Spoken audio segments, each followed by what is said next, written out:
Les visages des morts et des disparus affichés partout au Mexique, comme ici à Ciudad Juárez. La plupart ont été tués, d'autres jamais retrouvés. Et même les activistes qui réclament justice sont aujourd'hui en danger.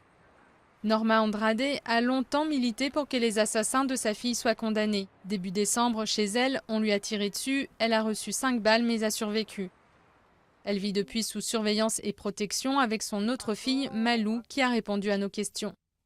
Elle raconte que les menaces ont commencé lorsque sa mère a décidé de dénoncer un réseau de trafic de drogue qui opère à Ciudad Juárez. Cela fait longtemps qu'ils nous menacent. Ce n'est pas un cas isolé. Dans la rue, des croix roses pour que les centaines de femmes disparues ou tuées ces dernières années à Juárez ne tombent pas dans l'oubli. Partout au Mexique, les défenseurs des droits de l'homme sont assassinés. Nepomuceno Moreno est l'un d'entre eux. Il accusait la police corrompue d'avoir kidnappé son fils et il exigeait sa libération. En novembre, il a été tué par balle.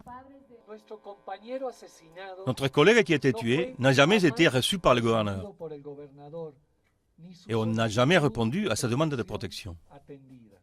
Officiellement, on estime à environ 500 menaces et agressions qui pèsent contre les activistes au Mexique depuis 2006, date à laquelle le président Felipe Calderón a lancé sa guerre contre les cartels de la drogue et du crime organisé. Gustavo de la Rosa Ikerson a déjà été la cible d'une tentative de meurtre. Il représente l'autorité officielle de la défense des droits de l'homme dans l'état du Chihuahua où se situe Ciudad Juárez. Il ne se déplace jamais sans ses 12 gardes du corps.